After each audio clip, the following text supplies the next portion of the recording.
Imagine a quiet evening in which nothing appears remarkable. A person sits at a table with a telephone nearby, debating whether to call a sibling from whom they have been estranged for years.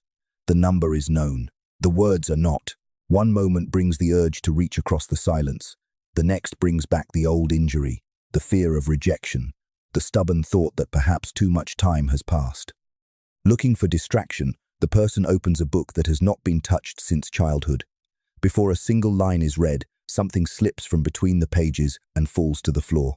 It is a photograph, two children standing shoulder to shoulder, sunlit and unguarded, before either had learned how far apart two lives could grow. The photograph lands face up. For a few seconds, there is no theory. There is only stillness. The breath shortens. Recognition moves through the body before language can organize it. Hope rises, but apprehension rises with it. The hand reaches toward the photograph and stops, as though touching it might confirm something that remains unnamed. What happened? Perhaps it was a message. Perhaps the troubled mind gave unusual weight to an ordinary accident. Perhaps it was simply coincidence, paper loosened by time, gravity completing its indifferent work. Or perhaps the value of the event lies neither in proving a hidden sender nor in proving there was none, but in the question it awakened with such precision. This is where many of us become divided against ourselves. One part wants to protect wonder, another wants to protect judgment. If we dismiss the moment too quickly, we may flatten an experience that has revealed something genuine about our inner life. Yet if we declare certainty too quickly, the experience may cease to be an invitation and become an authority. What touched us begins to command us. There is another way to receive it. We can take the experience seriously without treating it as a verdict. We can distinguish the photograph falling from what it stirred, what we interpret it to mean, and what, if anything, it authorizes us to do. These are not one question, but four. And confusing them is how wonder becomes obedience. For now, the telephone remains untouched. The photograph remains in the person's hand. Its ultimate cause is unresolved, as is the decision. But a threshold has been crossed. The responsible question is no longer whether the moment must be meaningless or supernatural. It is how to honor its significance without surrendering freedom. And that leads us inward. Why did this accident pierce so deeply when 1,000 others pass unnoticed? The answer begins before the photograph falls. It begins in the long silence between the siblings, in the sentences rehearsed and abandoned, in the old injury that has never become entirely old. Guilt is present. Perhaps I waited too long. Longing is present. Perhaps something can still be restored. Fear is present. Perhaps the call will be refused. And beneath them all is a quieter wish, the wish to be given permission by something beyond hesitation to do what the heart cannot yet authorize for itself. Then the photograph appears. Ordinary noticing tells us that an object has fallen from a book. Emotional recognition says something more intimate. This concerns me. The difference is not contained in the paper alone. It arises where the outer event meets an unfinished inner situation. Had the same photograph slipped out while the person was thinking about dinner, it might have produced only nostalgia. Had it been found after reconciliation, it might have brought gratitude. But because it arrives in the presence of guilt, longing, and fear, it seems to enter a conversation already underway. Imagine the event as the strike of a bell. The strike is real. Something happened outside us. Yet the sound depends upon the chamber in which it is received. Personal history gives the moment its depth, memory gives it tone, and unresolved feeling allows it to continue vibrating long after the object itself has come to rest. This does not mean the inner life invented the fall. The book opened, the photograph moved, the floor received it, but the psyche participated in the meaning of what occurred by answering it with everything that had been waiting in silence. This is why one event can be trivial to one person and profound to another. A stranger could pick up the photograph, glance at two unfamiliar children, and return it without a second thought. Nothing in their history would answer its appearance. For the estranged sibling, however, those faces contain a vanished closeness, a promise perhaps broken, and the painful knowledge that affection can survive beneath resentment. The image has not changed. The person encountering it has. Here, a slight unease enters our wonder. If so much of the force comes from within, can we still trust the experience? Yes, but we must become more precise about what we are trusting. We may trust that the moment has exposed a living concern. We may trust the grief, tenderness, or hope it has brought into awareness. We need not therefore trust every explanation that rushes in afterward.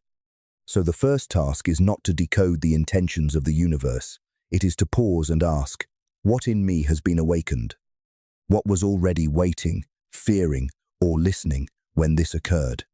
The photograph may reveal nothing certain about who, if anyone, arranged its arrival, yet it reveals that the relationship is not emotionally finished. That is already meaningful. It is not yet an instruction. And the confusion begins when what happened, what resonated, what it might suggest, and what should be done are compressed into a single answer. To separate them, begin with the simplest layer, the event. The photograph fell from the book at the moment the person was considering a call.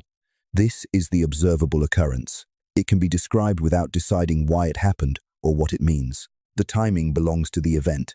Purpose does not yet belong to it. The second layer is resonance. Grief entered, tenderness returned.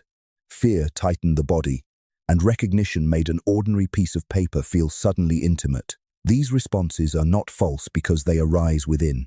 They are real experiences, carrying information about memory, attachment, and the unfinished state of the relationship. But emotional intensity, however powerful, is not evidence of invisible causation. The third layer is interpretation. Here, the mind begins to form a possible meaning. The photograph may be understood as a memory asking to be faced, a symbol of affection that has endured, an invitation to reconsider the silence, a chance occurrence that exposed a hidden wish, or a mystery whose source remains unknown. More than one interpretation may honor the same resonance. No single explanation inherits certainty merely because the feeling beneath it is sincere. Then comes the fourth layer, instruction. This is the claim that the event requires a particular action. Call immediately. Forgive without conditions. Ignore the past. Take the falling photograph as permission to proceed. Instruction has greater consequences because it reaches beyond reflection and enters conduct. It can affect another person, reopen an injury, or place the decision-maker in a situation for which they are not prepared. Therefore, it asks for more than wonder. It asks for judgment. Imagine these layers as a staircase. The first step says, something happened. The second says, something in me responded. The third says, this may suggest something. The fourth says, therefore I should act in this particular way. Each step adds a claim. Each rise requires greater care. The mistake is not climbing, it is assuming that certainty from a lower step automatically supports the weight of every step above it. Consider another person facing a career dilemma who repeatedly encounters the same word. The word appears in a conversation, then in a book, then on a notice passed during an uncertain week. The event is the repeated encounter. The resonance may be excitement, relief, or the recognition of a neglected ambition. The interpretation may be that the word symbolizes a desired direction, or simply that attention, once sensitized, notices what previously passed unseen. One interpretation may encourage further exploration. Another may encourage patience. Neither, by itself, commands resignation from a job tomorrow. This distinction brings relief because nothing valuable must be denied. The feeling can remain profound. The symbol can remain fertile. The possibility of mystery can remain open. Yet the person retains the freedom to compare the suggestion with circumstances, responsibilities, values, and consequences. Discernment begins when these layers stop borrowing certainty from one another. What happened deserves attention. What awakened deserves compassion. What it suggests deserves reflection. What should be done deserves responsible choice. And between suggestion and command lies the question we must examine next, whether symbolic relevance requires us to believe that some hidden power arranged the event at all. The question remains, must the photograph have been placed, timed, or guided by an unseen intelligence before its appearance can possess genuine meaning? Here, reason and symbolic experience often seem to become rivals. Reason asks for evidence of cause. The symbolic life asks what the moment has revealed. One side fears superstition. The other fears that analysis will drain the experience of depth, but neither must conquer the other. A meaningful coincidence is first a description of lived significance. It says that an outer occurrence and an inner condition met in a way that felt illuminating, unsettling, or strangely exact. This describes the experience. It does not automatically explain the mechanism behind it. Consider the difference between two statements. The first says, "This event confronted me with my neglected relationship." The second says, "This event proves the universe ordered me to call." The first can be examined through what the person actually felt, remembered, and recognized. The second adds an invisible author, a definite intention, and a command. It may be believed, but the event alone cannot establish it. A simple way to hold this difference is to imagine the coincidence as a mirror rather than a telegram. A telegram claims a sender, a message, and an intended recipient. It arrives to deliver information from elsewhere. A mirror makes a more modest claim. It shows the observer something that was already present, but perhaps unseen: sorrow beneath anger, love beneath distance, fear beneath delay. It reveals without issuing orders. This does not prove that no hidden mechanism exists. Perhaps reality contains forms of connection we do not understand. Perhaps the timing arose through ordinary physical causes. Perhaps chance and inner readiness met without any directing purpose. Disciplined uncertainty does not dismiss these possibilities, and it does not certify them. It allows the causal question to remain open because the available experience has not settled it. Such uncertainty is not a failure of depth. It can protect depth. When a symbol is forced into one literal conclusion, its many-sided significance contracts. The photograph becomes nothing more than an instruction, and the person may cease asking what tenderness, resentment, responsibility, or repair truly require. Mystery hardens into doctrine precisely when we demand that it speak with only one voice. Return, then, to the photograph resting in the person's hand. However it came to fall, it has disclosed something defensible. The relationship remains alive within them. The silence is not indifference. The possibility of contact still carries longing and fear. That recognition is true as an event of awareness, even if the ultimate cause of the falling paper remains unknown. Meaning has not been lost. It has been freed from a burden it could not honestly carry. Yet the mind often dislikes this freedom. Wanting certainty, it begins to gather, supporting coincidences, overlook missing ones, and complete the pattern in advance. That deeper temptation is where discernment must turn next. Once certainty has been relinquished, the mind may try to recover it by accumulating clues. This effort is rarely deliberate. We do not usually decide to deceive ourselves. We simply preserve what supports the interpretation we desire, while absences, contradictions, and ordinary explanations gradually fade from view. This is confirmation bias in its most human form. Attention becomes an advocate before judgment has finished listening. Return to the person facing a career choice who has attached significance to a recurring word. After the first striking encounters, every new appearance seems charged. The word is noticed in conversation, on a page, in passing. Each arrival is remembered and added to the pattern. Yet the many days on which the word does not appear leave no comparable impression. Similar words that point elsewhere are ignored. Common explanations, recent exposure, heightened attention, ordinary repetition are acknowledged briefly, then dismissed because they do not satisfy the emotional need for direction. The perception may be entirely sincere. The person truly saw the word.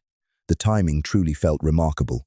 But honesty of experience does not guarantee reliability of conclusion. A person need not invent evidence to become selectively persuaded by it. Longing can guide attention so quietly that the preferred meaning begins to seem like the only meaning available. Notice what happens when emotional need changes the rules. If the word appears, it is treated as confirmation. If it does not appear, the silence becomes a test of faith. If a contrary message emerges, it is called resistance. Every possible outcome is made to support the same conclusion. The pattern can no longer be weakened because the mind has arranged matters so that nothing counts against it. At such a moment, pause and ask three balancing questions. What did I notice? What did I not count? What observation would weaken my preferred interpretation? These questions do not banish symbolic significance. They enlarge the field in which significance is considered. They invite forgotten absences, competing meanings, and ordinary causes back into awareness, where they can stand beside the confirming clues. Nor is mockery the answer. To ridicule the longing beneath the pattern is merely another way of refusing to examine it. The wish for guidance may be real, tender, and worthy of compassion. Disciplined doubt does not shame that wish. It protects the person from forcing the world to provide a certainty that the situation itself cannot give. The four layers remain intact. The recurring word appeared, that is the event. It awakened hope or relief, that is resonance. Bias enters chiefly through what is selected and how it is interpreted, counting appearances, excusing absences, and allowing a favored suggestion to inherit authority. The event need not be denied. Its promotion into proof must be examined. When both confirming and disconfirming experience are allowed to speak, wonder becomes more spacious, not less. But if only supporting clues are kept, the person may begin seeking them, deliberately consulting each new coincidence before acting. Then a meaningful encounter becomes something more dangerous, a system for making decisions. The difference may appear small at first. A coincidence interrupts an ordinary day, and a person pauses to receive it. But dependence begins when the person repeatedly interrupts the day to demand another coincidence. What once arrived unbidden is now summoned before each decision, as though life must continually provide symbolic permission. The checking gradually expands. A clock is consulted before sending a message. Numbers are added, songs are scanned for relevant phrases, and chance remarks are weighed as answers to questions no one else knew had been asked. At first, these rituals surround major choices. Soon, they enter smaller ones, whether to attend, whether to wait, which route to take, when to speak. More signs are sought, yet less confidence remains. This is the threshold. Curiosity says, "What might this reveal?" Dependence says, "I cannot safely act until something outside me approves." The symbol no longer opens reflection. It closes deliberation. Its authority grows precisely as the person's trust in their own judgment contracts. Certain warning signs make this movement visible. Consultation becomes more frequent. The question is quietly altered until a welcome answer appears. Anxiety rises when nothing significant arrives. An inconvenient sign is discarded, while a preferred one is accepted at once. Most seriously, relevant consequences begin to lose their place. Practical knowledge, commitments, the needs of others, and the likely results of action are treated as less important than symbolic timing. Beneath this search may lie a deeply human wish. If the sign decides, perhaps the person will not have to bear uncertainty. If the outcome becomes painful, perhaps regret can be transferred to whatever seemed to authorize the choice. The promise of guidance can therefore conceal an attempt to escape responsibility, not because the person is weak or dishonest, but because choosing without guarantees is frightening. Imagine a traveler who surrenders the compass to every glint of light. One flash appears in the east, another in the south, another behind them. The traveler moves constantly and may even feel intensely guided. Yet movement multiplies while direction disappears. The glints have not become a compass. The traveler has abandoned the task of orientation. Here, an ethical boundary must be unmistakable. Any interpretation that asks a person to disregard safety, evidence, consent, existing obligations, or foreseeable harm must not be granted authority. No emotional intensity, remarkable timing, or private symbolism exempts a choice from its effects upon oneself and others. A coincidence may deserve attention. It does not deserve immunity from judgment. To reclaim agency is not to become deaf to symbols. It is to listen without kneeling.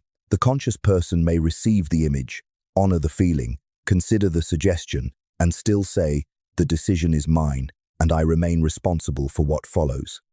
Meaning serves life only under that condition. Wonder can accompany judgment, but it cannot replace it. What is needed next is a calm, repeatable way to pause before interpretation, test what the experience seems to ask, and return ownership of action to the person who must live with the choice. The answer to dependence is not suspicion toward every meaningful moment. It is a discipline of receiving. When a coincidence feels charged, 6 pauses can create enough space for wonder to remain alive, while judgment returns to its proper place. The first pause is physical. Breathe slowly, put down the telephone, close the message window, and delay any irreversible response. Emotional intensity often disguises itself as urgency, as though significance will vanish unless obeyed immediately. Usually, nothing essential is lost by waiting until the body has settled. Second, describe the event in one sentence, using only what could have been observed. Not, "I was given a command to reconcile," but, "While considering contact with my sibling, a childhood photograph of us fell from an old book." Remove words such as destiny, warning, blessing, and instruction. The aim is not to diminish what happened, but to see what happened before explanation occupies it. Third, name the resonance. What memory, fear, wish, conflict, or neglected value did the event awaken? Perhaps the photograph exposed grief over lost closeness, fear of rejection, and a wish to repair what remains repairable. This pause turns attention inward, toward the part of the experience that can be known directly. Fourth, write at least 3 possible interpretations. Include an ordinary explanation. The paper had loosened and fell when the book opened. Include a symbolic reading. The photograph brought an unfinished relationship into awareness. Then include the honest limit. The ultimate cause of its timing is unknown. Multiple possibilities loosen the grip of premature certainty without making the event empty. Fifth, test the interpretation you prefer. What evidence is missing? What would count against it? What practical consequences could follow? Does the proposed response respect safety, consent, obligations, and the other person's freedom? A reading that survives only by ignoring unwelcome facts is not deepened by devotion. It is protected from examination. Sixth, choose one proportionate action that your values can justify, even if the coincidence is removed from the story.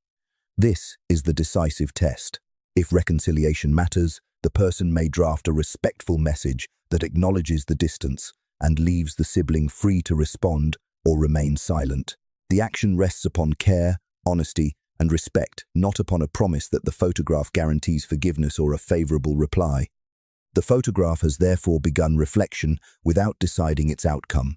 Its fall remains unexplained. Its emotional force becomes intelligible.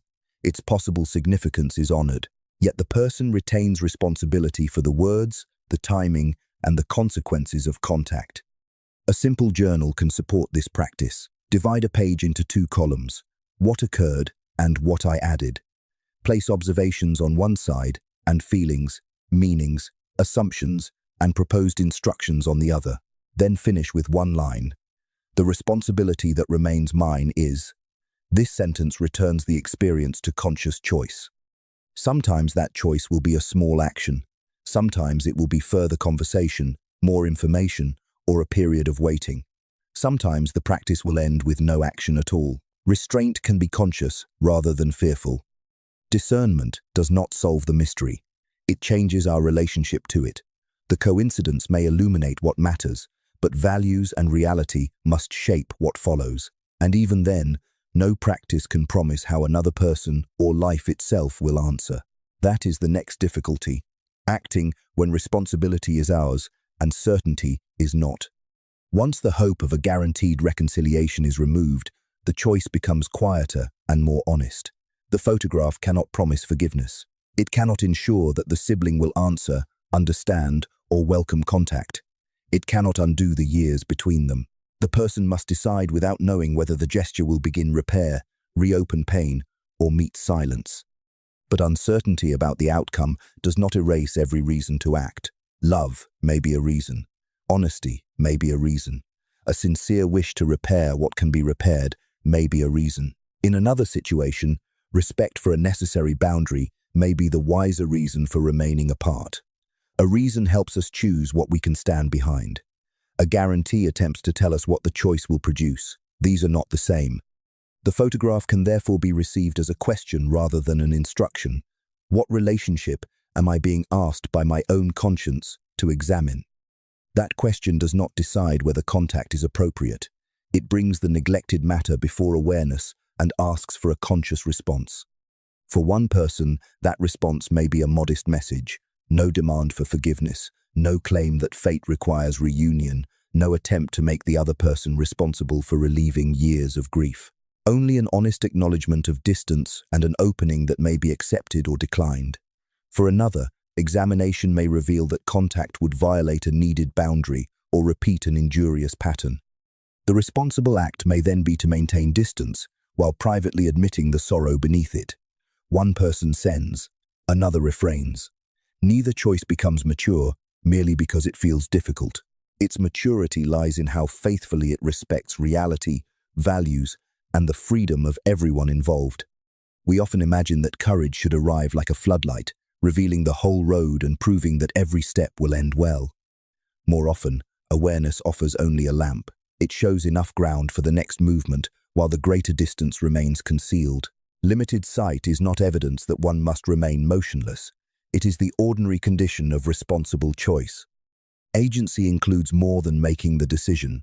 It includes accepting what follows, revising an interpretation when new facts appear, and admitting when one does not know. If the sibling responds warmly, the photograph is still not proven to have been a cosmic command. If no answer comes, the experience is not thereby emptied of significance. The person must meet the response itself, rather than bending it into confirmation of a preferred story. So the person drafts one sentence, then another.